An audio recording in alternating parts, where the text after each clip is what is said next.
Bonsoir à toutes et à tous, soyez les bienvenus pour cette émission exceptionnelle entièrement consacrée au premier tour des élections régionales. Merci à vous qui nous suivez sur france-tv-info.fr. Ce soir, nous vous invitons à faire le tour de France pour vivre ces élections en direct et en temps réel. Nous sillonnerons les 13 nouvelles grandes régions afin de retrouver nos correspondants mobilisés sur place.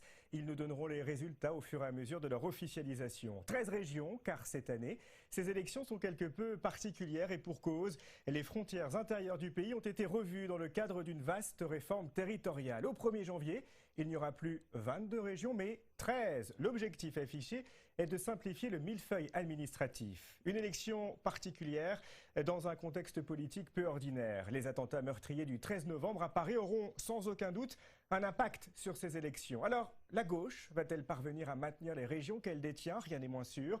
La droite arrivera-t-elle à s'imposer? Le Front national va-t-il bousculer l'équilibre politique? Eh bien, c'est ce que nous allons voir ensemble ce soir. Mais avant cela, c'est un chiffre très attendu que nous venons de recevoir, celui de l'abstention. L'abstention qui est de 49,5%. Pour rappel, lors des précédentes régionales en 2010, l'abstention au premier tour avait atteint 53%. La participation est donc meilleure cette année. Le rapport de force serait le suivant à cette heure-ci. Le Front national arrivera en tête avec 27,2%. Le groupe Les Républicains, UDI, Modem, 27%. Suivrait donc le Front national d'un mouchoir de poche. Les partis socialistes et partis radical de gauche obtiendraient 24%. Et Europe Écologie Les Verts, 6,6%. Et le Front national serait en tête dans au moins 6 régions. Voilà ce que l'on peut dire à cette heure-ci. Alors avant d'analyser ces résultats avec notre politologue, 2 questions. Quelles régions ont fusionné? Pourquoi? Reportage. Un redécoupage pour des régions plus grandes, 13 au lieu de 22. Un nombre pratiquement divisé par 2, la plupart ayant fusionné. Comme la Basse et la Haute-Normandie, le Nord-Pas-de-Calais avec la Picardie, l'Alsace avec la Lorraine et la Champagne-Ardenne, la Bourgogne et la Franche-Comté, la région Rhône-Alpes avec l'Auvergne, le Languedoc-Roussillon et Midi-Pyrénées, et enfin l'Aquitaine avec le Limousin et le Poitou-Charentes. Seules 6 d'entre elles gardent le même périmètre. Pays de Loire, Bretagne, Centre-Val de Loire, Île-de-France, Provence-Alpes-Côte d'Azur et la Corse. Il y a eu une demande de la part de nos partenaires européens de réaliser des réformes structurelles pour réaliser des économies budgétaires. Et ensuite, le politique, au niveau national, le président de la République regarde qu'est-ce qu'il peut faire comme réforme. Et là, il lui apparaît que ce qui paraît faisable, c'est effectivement la réforme des régions. Et donc, fusionner les régions, c'était aussi une manière de sauver les départements. Malgré l'hostilité de certains élus, le gouvernement plaide la carte de l'efficacité. Il n'y a pas de carte idéale, mais il y avait un prérequis. Le prérequis, c'était de ne pas découper d'anciennes régions. Pourquoi? Pour une raison économique et sociale simple. Si on découpe une ancienne région, il faut redire qui va payer la dette, qui va payer ceci, à qui est cela, à qui est ceci. Bref, on risquait de perdre 1, 2, 3 ans. Et en période de crise économique, on ne peut pas se permettre de perdre du temps pour avoir des territoires et des régions attractives. Le choix des capitales dans les régions fusionnées a été annoncé cet été par le gouvernement. Mais c'est après les élections qu'elles seront confirmées par les nouveaux conseils régionaux. Alors voyons maintenant le mode de scrutin. Au premier tour, si une liste obtient la majorité absolue, elle décroche une prime majoritaire de 25% du nombre de sièges à pourvoir. Le reste est attribué à la proportionnelle selon la règle de la plus forte moyenne. C'est un peu abstrait, mode d'emploi. Français appelés aux urnes en fin d'année, ça n'était pas arrivé depuis 50 ans. La dernière fois, c'était en 1965. Ainsi, le général de Gaulle est réélu pour 7 ans président de la République. Il s'agit d'élire pour 6 ans les membres des conseils régionaux, soit au total 1757 élus, qui seront ensuite chargés de désigner le président du conseil régional. Les conseillers régionaux sont élus au scrutin proportionnel à 2 tours, avec prime majoritaire. Concrètement, si au premier tour, une liste obtient la majorité absolue, le vote est clos et cette liste obtient un bonus de 25% des sièges en plus du nombre de sièges liés à son score. Le reste est réparti entre les listes ayant obtenu au moins 5% des suffrages. Si le premier tour ne suffit pas, un second tour est organisé. Seules les listes ayant obtenu au moins 10% des suffrages peuvent se maintenir. Celles qui ont enregistré au moins 5% peuvent fusionner. Là encore, la liste qui arrive en tête aura d'office un quart des sièges, en plus de se lier au score réalisé. Les élections de décembre seront les dernières organisées en France avant la présidentielle de 2020. Alors je vous rappelle donc le taux d'abstention, le chiffre qui nous a été communiqué, 49,5%. Pour essayer de comprendre, de l'analyser, je vous propose de retrouver Fabienne Simon, politologue, directrice générale adjointe Ipsos Public Affaires en direct de Paris. Bonsoir Fabienne, merci d'être avec nous. Visiblement, la participation est un peu meilleure qu'en 2010. La participation, oui, est nettement meilleure qu'en 2010, puisqu'on enregistre un regain de participation de 4 points. Ce qui est largement significatif. Alors c'est vrai que le contexte a joué. On a observé dans nos différentes enquêtes, après les attentats du 13 novembre, un vrai regain de mobilisation dans certains électorats davantage que d'autres. D'abord dans l'électorat frontiste, qui s'est vraiment surmobilisé par rapport aux autres électorats suite à ces attentats. Et manifestement aussi un réflexe de mobilisation plutôt en fin de parcours, en fin de campagne, parmi les électeurs de gauche dans certaines régions. Donc les attentats de Paris ont accentué la montée en puissance du Front National. Oui, alors la dynamique était déjà présente, on l'avait déjà observée. Mais c'est vrai que ces événements ont eu pour effet de consolider d'un côté, d'amplifier un petit peu ensuite le vote en faveur du Front National. La droite semble résister. C'est un mouchoir de poche qui sépare le groupe de droite au FN. La droite, effectivement, et le FN sont véritablement au coude à coude et il faudra affiner les estimations en cours de soirée. Manifestement, quand même, le Front National est devant la droite au soir du premier tour.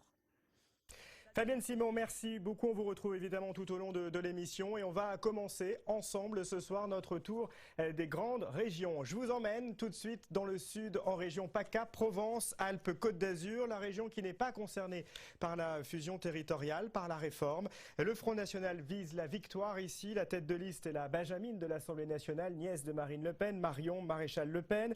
À droite, c'est Christian Estrosi, le maire de Nice, qui mène la campagne de l'Alliance UDI Les Républicains. Le Parti socialiste, lui, n'est pas parvenu à nouer des alliances avec les autres familles de la gauche en PACA et a investi Christophe Castaner, le maire de Forcalquier. Alors les sondages annoncent depuis plusieurs jours un FN et une droite au coude à coude avec un léger avantage pour l'extrême droite. Claire Lacroix, vous êtes en direct de Marseille. Que peut-on dire à cette heure-là ? Alors Grégoire, dans les deux plus grandes villes de la région, Marseille et Nice, les bureaux de vote ont fermé il y a tout juste 20 minutes. Et ce que je peux vous dire, c'est qu'en Provence-Alpes-Côte d'Azur, on a voté, le taux de participation dépasse les 52%, 8 points de plus qu'il y a 5 ans. L'enjeu est de taille, la région à gauche depuis 18 ans va basculer. Il n'y a aucun doute là-dessus, la question c'est à droite ou carrément à l'extrême droite. Alors, selon les premières estimations qui nous parviennent, sans surprise, le Front National serait en tête avec 41,2% des suffrages. La liste Les Républicains UDI emmenée par le maire de Nice, Christian Estrosi, serait loin derrière avec 26%. Enfin, c'est la douche froide pour le Parti socialiste qui recueillerait 15,9% des suffrages. Je précise que dans la région, la gauche est partie divisée. Europe Écologie et le Front de gauche ont fait bande à part. Ils recueilleraient quant à eux 7% des voix et ne seraient pas en mesure de se maintenir pour le second tour. C'est une première tendance, il faut rester prudent. Les scores peuvent encore évoluer. Alors justement, Claire, une question. Marion Maréchal Le Pen peut-elle gagner ?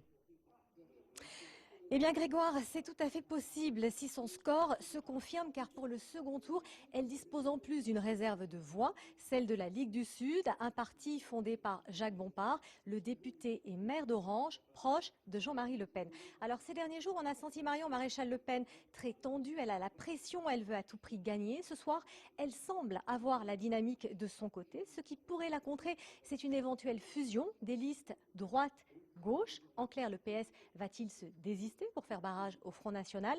La question va forcément se poser dans le courant de la soirée. Cela suffira-t-il? C'est une autre histoire. Merci Claire. Évidemment, on vous retrouvera tout au long de cette soirée. N'hésitez pas à intervenir dès que vous avez des résultats plus affinés. Merci à vous. Poursuivons notre tour de France. Je vous emmène dans le Nord, Pas-de-Calais, Picardie, une nouvelle région qui représente 6 millions d'habitants. Alors ici, bien, ce scrutin local est un miroir du contexte politique national avec une gauche divisée au bilan mitigé, une droite qui claironne l'alternance et un front national qui espère bien utiliser les déconvenues sociales pour attirer de nouveaux électeurs. Tête de liste FN dans cette région, la présidente du parti, Marine Le Pen, qui prend cette région véritablement comme un marchepied vers la présidentielle. Le plus gros adversaire de Marine Le Pen à droite, c'est Xavier Bertrand, ancien ministre sous le gouvernement Fillon. Et les socialistes sont emmenés par Pierre de Saint-Ignon, qui n'a pas trouvé de terrain d'entente avec Europe Écologie Les Verts. Et là encore, les sondages se recoupent ces derniers mois et le FN pourrait bien remporter la région, en tout cas était majoritaire. Frédéric Hainaut, vous êtes en direct de Lille. Que peut-on dire à cette heure-ci ? Tout à fait, Grégoire. Il se trouve que la participation ce soir, nous l'avons dans le Nord-Pas-de-Calais-Picardie. Elle s'élève à 54,5%. C'est 10 points de plus qu'en 2010. C'est la deuxième région de France qui a le plus voté après la Corse. Et ce regain profite à Marine Le Pen. Elle atteint, selon l'estimation Ipsos sortie des urnes, 40,3% des suffrages. Xavier Bertrand des Républicains, 25%. Pierre de Saint-Ignon, le socialiste, et troisième, il obtient 18,4% des suffrages. Alors bien sûr, tous ces chiffres restent à prendre avec précaution. Ce sont des estimations qui doivent encore être affinées. Frédéric, pouvez-vous nous dire à cette heure-ci quels sont les candidats susceptibles de se maintenir au second tour ?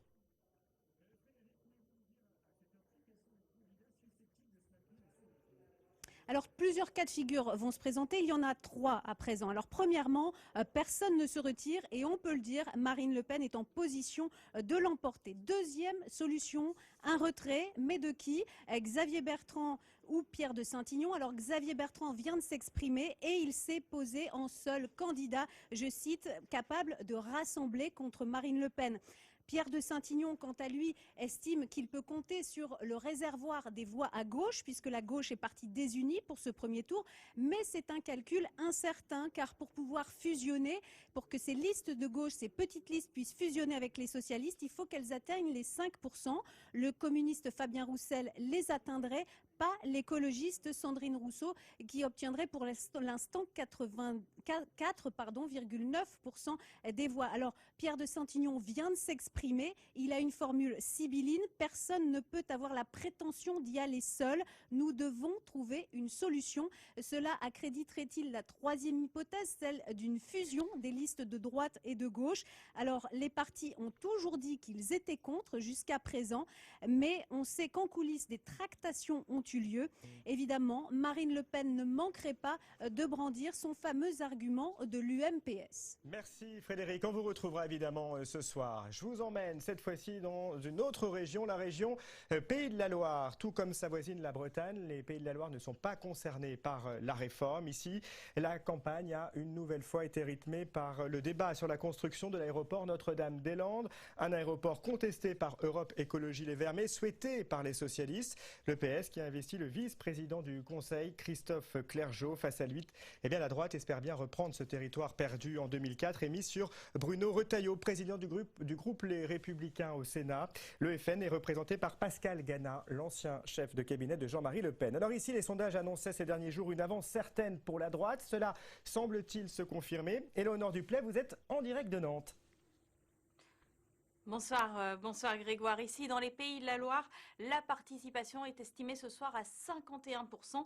C'est presque 3 points de plus qu'en 2010 et les premières estimations donnent, comme prévu par les sondages, les Républicains en première position à 33,9%, le PS juste derrière à 25,6% et le FN en troisième position à 21,1% des voix. Ce sera donc une triangulaire. Pour la droite, tout l'enjeu, c'est de reconquérir une région qui avait été perdue en 2004, à l'époque par François Fillon.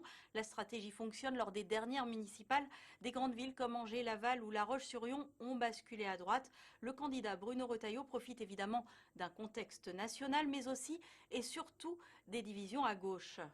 Merci beaucoup. Alors, je vous le disais, priorité aux résultats ce soir, mais également priorité à l'analyse. Et je me tourne vers vous, Fabienne Simon, en duplex de Paris. On l'entend, le Front National semble faire des scores impressionnants. Vous le confirmez ? Ah oui, on confirme effectivement une progression véritablement record, puisque si on fait un peu d'historique, aux dernières élections régionales en 2010, il obtenait, le Front National, 12,7% des voix. À la présidentielle en 2012, c'était près de 18%. Les européennes et les départementales, 25%. Et ce soir, il est manifestement entre 27 et 28% des suffrages. Donc il consolide, il fidélise ses électeurs acquis, notamment en 2012, et il a élargi de manière notable sa base.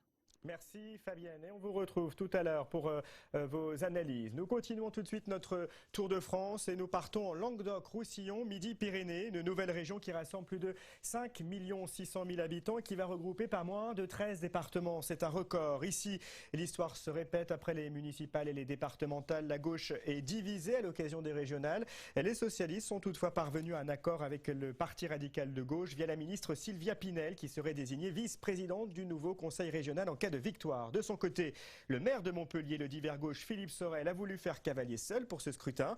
Et le Front National mise beaucoup sur cette région. Le compagnon de Marine Le Pen, Louis Alliot, est tête de liste. Il vise les 30% au premier tour. Le candidat de l'Union de la droite est le politologue Dominique Ragné. Alors ici, selon les sondages, le FN pourrait bien avoir un score impressionnant, même si la gauche reste favorite. Pierre-Jean Frison, vous êtes en direct de Toulouse.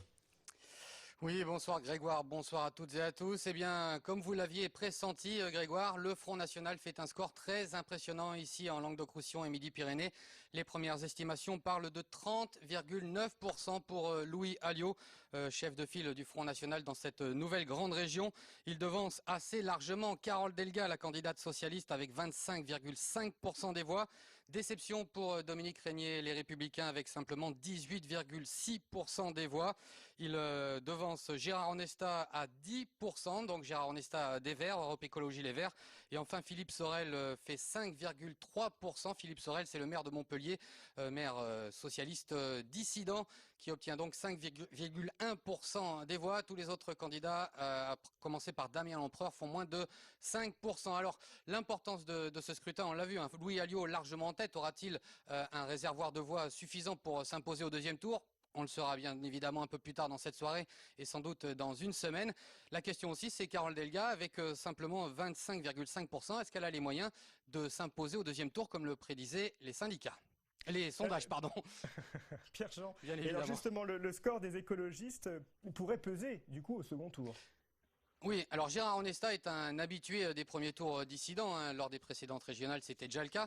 Mais il a fait un score beaucoup moins important que lors des dernières élections. 2 fois moins, puisqu'il regroupe le Front de gauche et Europe Écologie Les Verts. 2 fois moins que lors du précédent scrutin. Alors pourra-t-il peser autant qu'il le souhaite sur la fusion annoncée avec Carole Delga? Réponse sans doute dans la soirée, car Carole Delga et Gérard Onesta doivent se retrouver à partir de 22h dans un hôtel toulousain pour négocier sans doute très tard dans la nuit. Oui, j'imagine. Merci Pierre-Jean. Évidemment, on vous retrouvera tout à l'heure avec des résultats plus affinés. Merci à vous. Nous partons dans une autre région. Nous partons cette fois-ci en Bretagne. La Bretagne qui n'est pas concernée par la réforme territoriale. Aucune fusion avec les régions voisines. Alors dans cette région, l'actuel ministre de la Défense, Jean-Yves Le Drian, est candidat socialiste. Et évidemment, dans ce contexte particulier, alors que la France a engagé des frappes en Syrie, difficile d'imaginer que le ministre de la Défense puisse quitter son poste. D'ailleurs, Jean-Yves Le Drian a fait savoir que François Hollande le garderait et lui dirait de partir tant qu'il le saura. Donc pour l'instant, Jean-Yves Le Drian ne peut pas quitter le ministère de la Défense et ses opposants ont utilisé cet argument pour essayer de demander aux électeurs de condamner cette double casquette. À droite, les Républicains ont investi Marc Le Fur, député allié aux centristes. Les centristes qui ont finalement retiré son soutien à Marc Le Fur il y a quelques jours au motif affiché qu'il serait considéré comme quantité négligeable. Le Front National a investi le secrétaire départemental d'Ille-et-Vilaine, Gilles Penel, comme tête de liste. L'ancien maigretiste a pour objectif de faire entrer une quinzaine d'élus frontistes. Alors ici, la gauche et la droite sont au coude à coude, mais les sondages annoncent un léger avantage pour la gauche. Stéphanie Labrousse, vous êtes à Rennes, est-ce que vous confirmez ? Bonsoir. Oui, écoutez, un mot d'abord des premières estimations et de l'abstention en Bretagne, qui serait de 48,5% pour ce premier tour, ce qui fait de la Bretagne une des régions qui s'étend davantage mobilisée, 2,5 points de participation en plus par rapport au premier tour de 2010. Alors, côté résultat, rien de définitif, bien sûr, mais d'après les estimations, la liste du socialiste Jean-Yves Le Drian serait en tête avec 34,7% des voix. Deuxième, la liste d'Union de la droite et du centre, emmenée par le député des Côtes-d'Armor, Marc Le Fur, 22,4%. Troisième, le Front National avec 18%. Voilà qui confirmerait donc les derniers sondages qui donnaient Jean-Yves Le Drian grand favori de ce premier tour. Il est celui qui a fait basculer la Bretagne à gauche en 2004. Depuis, vous l'avez dit, il est devenu ministre de la Défense, un ministre accaparé à 100% par ses fonctions depuis les attentats du 13 novembre. Il n'a pas été en mesure de faire campagne personnellement pour ces régionales, mais comme au premier tour de 2010, il arrive néanmoins en tête. La grande nouveauté, c'est le Front National qui accéderait donc au second tour, multipliant par 3 son score du premier tour de 2010. Nouvelle progression donc du FN en Bretagne, mais recul dans le même temps d'Europe Écologie Les Verts, 6,8% pour René Louaille, alors qu'en 2010, les Verts accédaient au second tour. À noter le score du régionaliste Christian Troidec, c'est l'un des leaders des bonnets rouges en Bretagne, 7,8% selon les estimations, 3 points de plus qu'en 2010. Et comme les Verts, Christian Troidec a passé le cap des 5%. Ça veut dire que sa liste, comme celle d'Europe Écologie Les Verts, est capable aujourd'hui de pouvoir fusionner avec d'autres listes, à voir ce que donneront les tractations. Merci Stéphanie, à tout à l'heure. On enchaîne notre Tour de France, on part en Auvergne-Rhône-Alpes.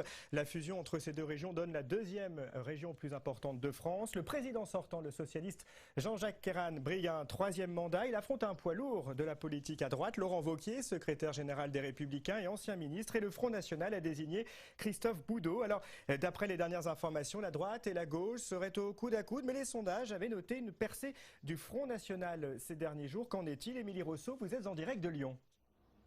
Oui, bonsoir. Alors, il est vrai qu'au printemps dernier, l'affaire semblait pliée. Laurent Wauquiez a été le favori de ce scrutin. Il était présenté comme le grand champion de la droite, mais ses intentions de vote se sont peu à peu effritées. Sondage après sondage, Jean-Jacques Kerane, donc le président sortant de la région Rhône-Alpes, a rattrapé son retard ces derniers mois. Le match était donc loin d'être joué et c'est peut-être ce qui a conduit les électeurs à se déplacer et à aller voter aujourd'hui. Regardez l'estimation de l'abstention. 51,6%, c'est beaucoup plus qu'en 2010 où on avait 55,4% d'abstention. Alors néanmoins, cette participation n'aura pas suffi à inverser la tendance. C'est en tout cas ce que montrent les premières estimations que vous allez bientôt voir. Laurent Wauquiez reste en tête avec 32% des voix, ce qui confirme la reconquête de la droite par le bas. En revanche, ce qui n'était pas prévu par les sondages, c'est que Jean-Jacques Kerane et Christophe Boudot sont au coude à coude avec un petit peu plus de 24% des voix. Alors je rappelle que ce sont des estimations et que ces résultats peuvent évoluer, surtout quand ils sont aussi serrés. Il faut donc rester prudent, mais l'enjeu reste de savoir qui sera le deuxième à la fin de ce premier tour. La tendance indique qu'il s'agirait du FN. Et puis l'autre question, ce sera celle de la fusion des listes. Jean-Jacques Kerane a déjà appelé au rassemblement, notamment avec les Verts. Merci Émilie. Priorité également à l'analyse avec notre politologue. On retrouve Fabienne Simon du Plex de Paris. Fabienne, est-ce que le tassement ou le léger recul de la gauche peut être vécu comme un vote sanction contre le gouvernement? Alors oui et non. D'abord, peut-être qu'il faut dire par rapport au départemental d'il y a quelques mois, il n'y a pas réellement de nouveau recul ou de recul supplémentaire de la gauche. Après, évidemment, malgré le regain de popularité de François Hollande, de l'ordre de 20 points depuis les attentats de Paris et de Saint-Denis. On sait que c'est un regain de popularité qui n'est pas un chèque en blanc, loin de là, et que les critiques et la défiance restent extrêmement importantes dans la plupart des électorats, y compris dans une partie de l'électorat de gauche. Donc forcément, c'est à nouveau une défaite et une défaite lourde pour la gauche, mais en tout cas au soir du premier tour, le bloc de gauche dans son ensemble ne fait pas moins que lors des élections départementales. Merci Fabienne, à tout à l'heure. On poursuit notre tour de France. Nous partons cette fois-ci en Alsace, Lorraine, Champagne, Ardennes. Ici, les socialistes ont choisi Jean-Pierre Masseret, le président du conseil régional de Lorraine depuis 2004. Mais la gauche est partie divisée. La droite détient l'Alsace avec Philippe Richer qui a été réinvesti. Et le FN a choisi une figure nationale, le vice-président du parti, en l'occurrence Florian Philippot. Les sondages annoncent dans cette région une droite et un Front national au coude à coude. Alors qu'en est-il? Francine Dubail, vous êtes en direct de Strasbourg. Bonsoir Francine.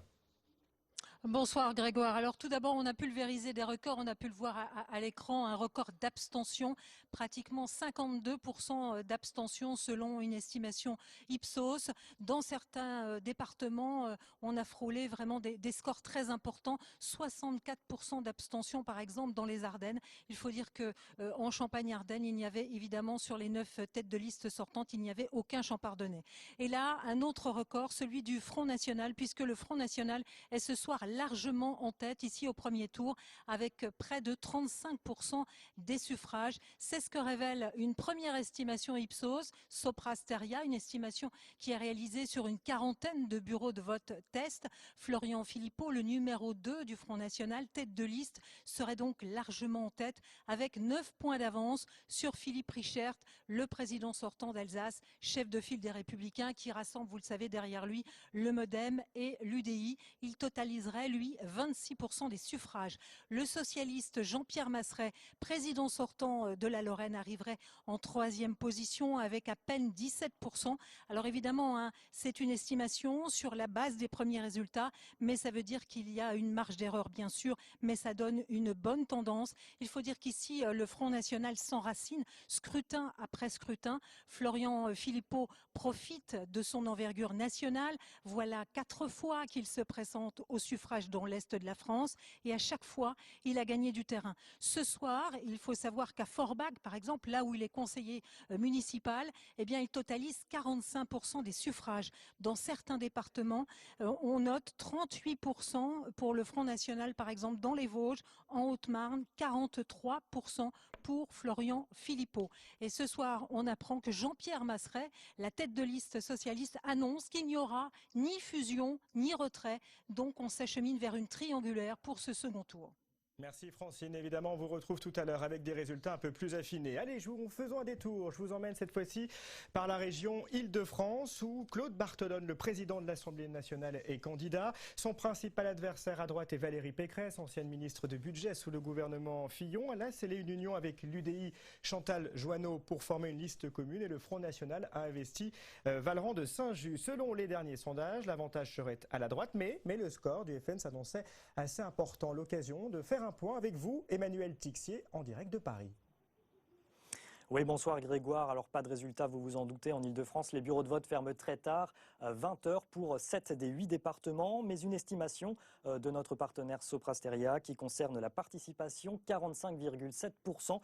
C'est 2 points de plus que lors du premier tour des élections régionales en 2010. Alors à qui va profiter cette mobilisation légèrement en hausse des électeurs? Est-ce la gauche emmenée, vous le disiez, par Claude Barthelone, le président de l'Assemblée nationale, qui va tenter de conserver la région dirigée pendant 17 ans par Jean-Paul Huchon? Il devra sans doute composer entre les 2 tours avec 2 autres formations de gauche, la liste d'Europe Écologie Les Verts emmenée par Emmanuel Causse et la liste du Front de gauche en conduite par Pierre Laurent. Cette présidence du Conseil régional, Valérie Pécresse de la liste d'Union Les Républicains UDI Modem va vouloir la ravir. Après son échec en 2010, son objectif ce soir, il est très clair, avoir 10 points d'avance sur son principal concurrent, le socialiste Claude Barthelone. Emmanuel, qu'en est-il du Front National ce soir ? Alors évidemment, nos yeux sont rivés sur le Front National ce soir, puisque cette terre, l'Île-de-France, est généralement peu favorable au Front National. En 2010, Marie-Christine Arnautu avait échoué au premier tour en réalisant seulement 9% des suffrages. Il pourrait en être tout autrement ce soir. Dans notre dernière étude de sondage, Vallerand de Saint-Just était crédité de 22% des intentions de vote. C'était il y a 2 semaines, mais nous en saurons un peu plus tard dans la soirée avec les premières estimations autour de 21h15, pas avant. Évidemment, les résultats arrivent plus tard en Ile-de-France. À tout à l'heure, Emmanuel, on vous retrouvera. Merci. On part pas trop loin, on part dans la région Centre-Val de Loire, une région qui n'est pas concernée par la réforme. Alors ici, le président sortant, le socialiste François Bonneau, brigue un nouveau mandat. À droite, c'est Philippe Vigier, conseiller régional depuis 1998, qui a été désigné chef de file de l'Union. Mais avant d'aller au Centre-Val de Loire, nous allons passer plutôt par la région Bordeaux. Bordeaux, en effet. Nous allons aller un tout petit peu plus loin. Et donc nous allons à Bordeaux, où cette élection devrait être l'une des rares satisfactions du Parti socialiste. Alain Rousset, président socialiste sortant, est candidat. Les Républicains ont investi Virginie Calmel, première adjointe d'Alain Juppé. Et le Front National a investi Jacques Colombier, crédité d'un score avantageux. Alors, à en croire les sondages, droite et gauche seraient au coude à coude. À Bordeaux, on retrouve Louis Roussel. Bonsoir Louis. Bonsoir Grégoire. Et le premier enseignement de ce premier tour des élections régionales ici en Aquitaine, Limousin, Poitou-Charentes, la plus vaste région, nouvelle région de France, eh bien, c'est que le Parti socialiste arrive largement en tête ce soir. Contrairement à ce qu'annonçaient les sondages, dont certains donnaient même Virginie Calmel en tête au premier tour, eh bien non, c'est Alain Rousset, le président sortant de la région Aquitaine, le président de l'Assemblée des régions de France, qui arrive en tête avec 31,5% des voix, devant donc la candidate de l'Union des Républicains, de l'UDI et des Modem avec 25,9%. Vient ensuite le candidat de la liste Front National qui obtient un score de plus de 20%, 22,8% ce soir, dans une région traditionnellement, dans un grand territoire traditionnellement plutôt ancré à gauche. Le Front National voit grossir le nombre de ses électeurs. Europe Écologie Les Verts passe la barre des 5% et pourra donc fusionner dans la perspective du second tour avec la liste du Parti Socialiste. Europe Écologie Les Verts, sa candidate Françoise Coutan totalise 6% des voix. Enfin, le Front de gauche est juste sous la barre selon la première estimation, sous la barre des 5% avec 4,7%. Le premier enseignement, c'est donc que les sondages se sont trompés ce soir. Deuxième enseignement, c'est qu'un moins d'un électeur sur deux s'est déplacé ce soir dans cette vaste grande région. Et c'est cela, les abstentionnistes, que maintenant les candidats vont devoir mobiliser dans la perspective du second tour. Merci à vous et on vous retrouve tout à l'heure. L'occasion d'aller voir Fabienne Simon au duplex de Paris, notre politologue ce soir, notre fil rouge. Fabienne, on vient de le voir dans cette région, là, la région donc Aquitaine, Poitou-Charentes. Eh bien là, le scénario est différent que dans les autres régions. Le scénario est effectivement différent, puisque manifestement, les électeurs de gauche se sont davantage mobilisés. Alors on sait que la gestion, notamment une bonne gestion d'une région, peut jouer le rôle d'un amortisseur, en cas de défaite un peu nationale. Est-ce que c'est ça qui a pu contribuer, au succès d'Alain Rousset, en tout cas au premier tour? Est-ce que les électeurs aussi d'Aquitaine, Limousin, Poitou-Charentes ont été plus sensibles à l'appel de Manuel Valls? En tout cas, ce qui est sûr, c'est qu'il y a eu un regain de mobilisation des électeurs de gauche dans la dernière ligne droite dans cette région. Merci Fabienne, à tout à l'heure. Et cette fois-ci, nous allons en région centre où je vous le disais, le président sortant François Bonneau brigue un nouveau mandat. À droite, c'est donc Philippe Vigier qui a été désigné chef de file de l'Union de la droite et l'arbitre de ce scrutin comme dans de nombreuses autres régions. Et bien sûr, le Front National. Les sondages annoncent un net avantage à la droite et une progression du Front National. Qu'en est-il? Arnaud Moreau, vous êtes en direct dans Léon. Bonsoir Arnaud. Oui, bonsoir, et c'est une surprise ici puisque c'est la liste Front National emmenée par Philippe Loiseau qui arrive en tête à l'issue de ce premier tour avec 30,5% des voix. Derrière, on retrouve la liste de Philippe Vigier qui rassemble les Républicains, l'UDI et le Modem avec 25,8% des voix. Je rappelle que ce sont des estimations à l'heure où je vous parle.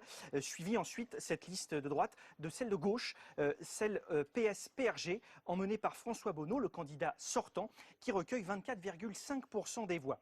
À noter que les Verts avec Charles Fournier obtiennent 6,3% et que le Front de gauche de Nicolas Sansu obtiendrait lui 5,2%.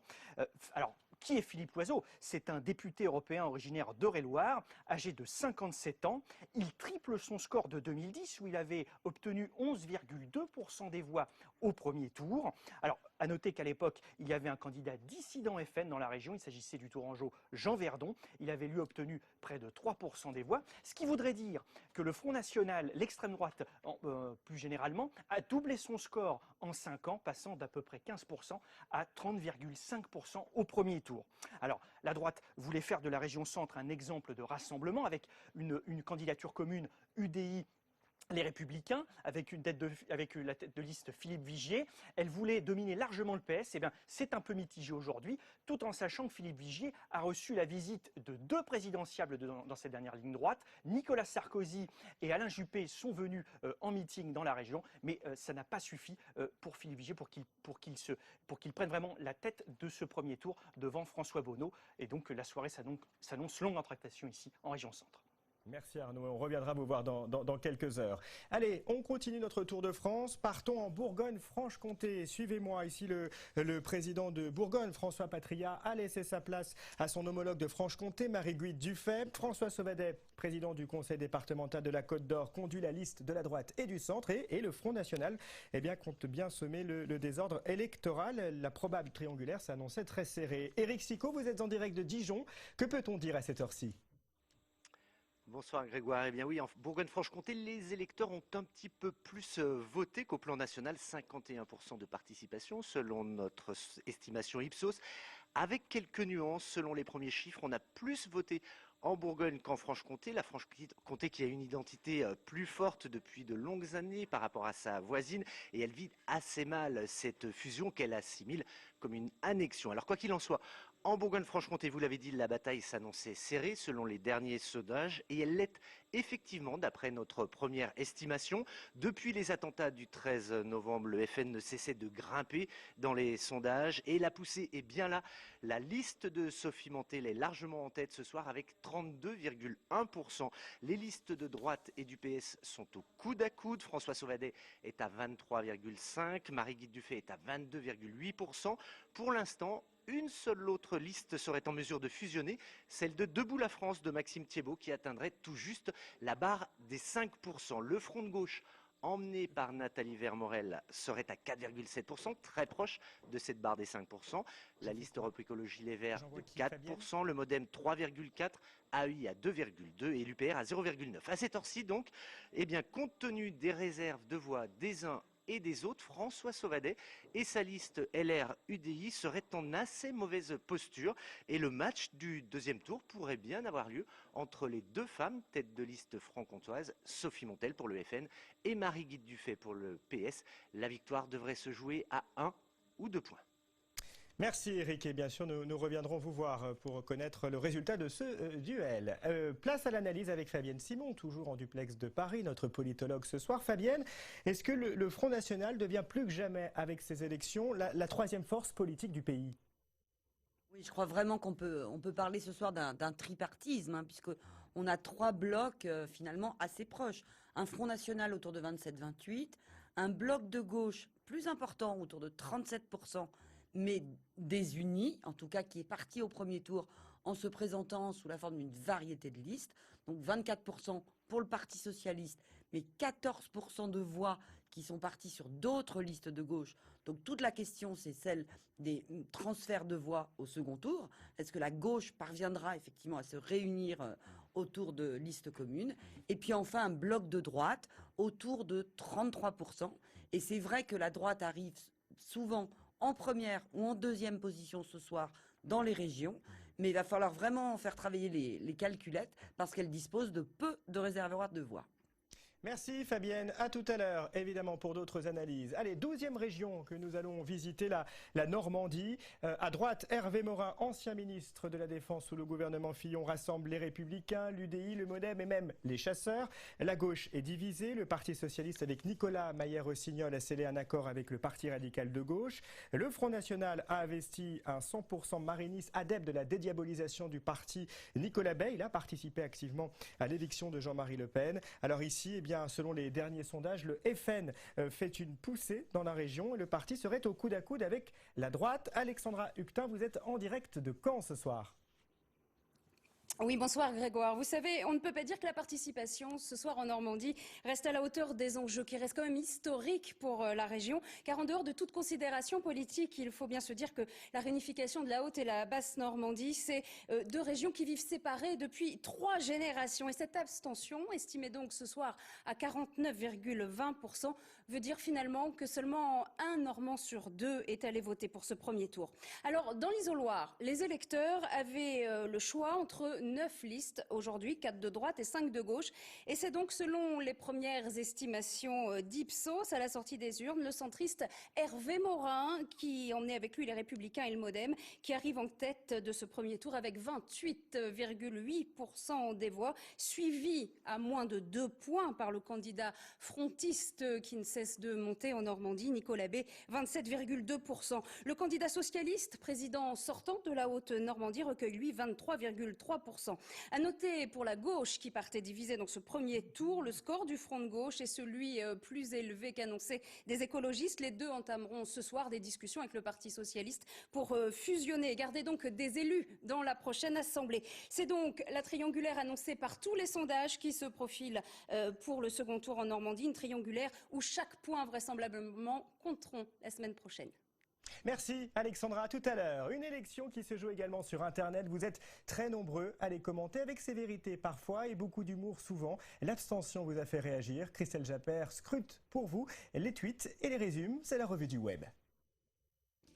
Comment inciter les Français à aller voter? L'idée de Xavier Gorce et de ses célèbres pingouins, transformer le vote en acte consotoyen, avec à la clé carte de fidélité, vente privée, bon d'achat et voyage à gagner.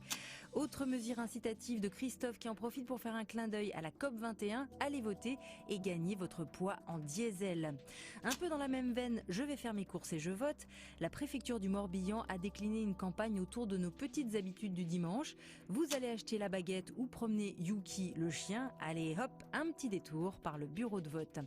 L'abstention donne aussi lieu à quelques échanges de points de vue, comme entre Olac 2012 pour qui s'abstenir c'est se résigner à laisser la parole aux autres.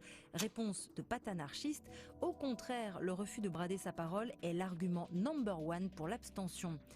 Le vote anti-FN a aussi servi de moteur pour mobiliser les électeurs, avec des slogans comme celui relayé par Arnaud MGTN.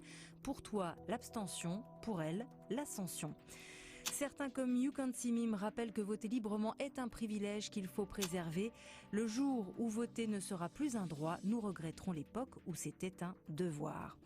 Mais pour se moquer de notre propension à l'abstention, rien de tel que l'humour et l'accent québécois. Écoutez, aujourd'hui, on va vous parler des régionales. Faut prendre au sérieux la politique. On peut pas se torcher avec la politique, même si le PQ, il sent bon. C'est tout. Merci, continuez à réagir avec humour, ça fait du bien. Alors les frontières intérieures du pays ont été entièrement redessinées. Au 1er janvier, il n'y aura plus 22 régions, mais 13. Quelles seront leurs compétences? Reportage. Adoptée l'été dernier par le Parlement, la loi sur la nouvelle organisation territoriale fixe les compétences des différentes collectivités locales. Les régions interviennent sur le développement économique, l'aménagement du territoire, la formation professionnelle, l'enseignement supérieur, la gestion des lycées et les transports, y compris les transports scolaires. Un périmètre bien défini qui vise à éviter les doublons entre régions et départements. Concrètement, la réforme supprime ce que l'on appelle la clause de compétence générale qui permettait aux départements comme aux régions d'agir dans tous les domaines. Désormais, afin d'éviter tout gaspillage d'argent public, les régions ont l'exclusivité du développement économique.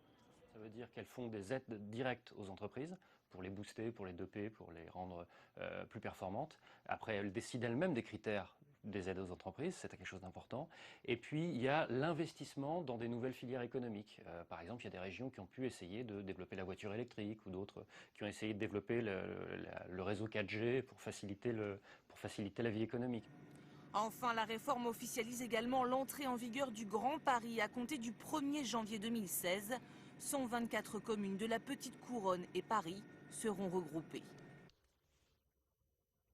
Voilà ce que l'on pouvait dire sur les résultats dans les régions. Alors il reste évidemment une région, la Corse. Les résultats vont arriver un petit peu plus tard en Corse. Alors ce qu'on peut vous dire pour le moment d'après les estimations que nous avons, c'est que le parti d'hiver gauche, vous le voyez à l'écran, à 19,2%, le parti FEMA à Corsica à 18,5% et le candidat d'hiver droite, Camille de Roccassera, à 12,9%. Pour l'instant, évidemment, nous reviendrons en Corse tout au long de cette soirée. Avant Avant de se quitter, je vais vous rappeler le taux de l'abstention, 49,5%, c'est un peu moins qu'en 2010. Et puis je vais également vous rappeler le rapport de force, donc national cette fois-ci, avec le Front National qui arriverait en tête avec 27,2%. La droite, les Républicains, UDI et Modem qui auraient 27%. Le Parti Socialiste et le Parti Radical de Gauche auraient 24%. Et Europe Écologie, les Verts auraient 6,6%. Voilà ce que l'on peut dire ce soir à cette heure-ci. Alors, c'est vrai que ces élections sont aussi l'occasion de s'intéresser à la question du coût de leur organisation avec deux domaines, le financement des professions de foi et des bureaux de vote et la campagne elle-même. Alors, sachez que pour les professions de foi, l'État assure le financement et le remboursement à condition que les listes obtiennent 5% au soir du premier tour. Cette enveloppe est gérée selon un budget alloué à chaque préfecture dans chaque département. En ce qui concerne la campagne elle-même, un plafond a été fixé et les candidats qui ont plus de 5% se verront rembourser 47% des dépenses engagées.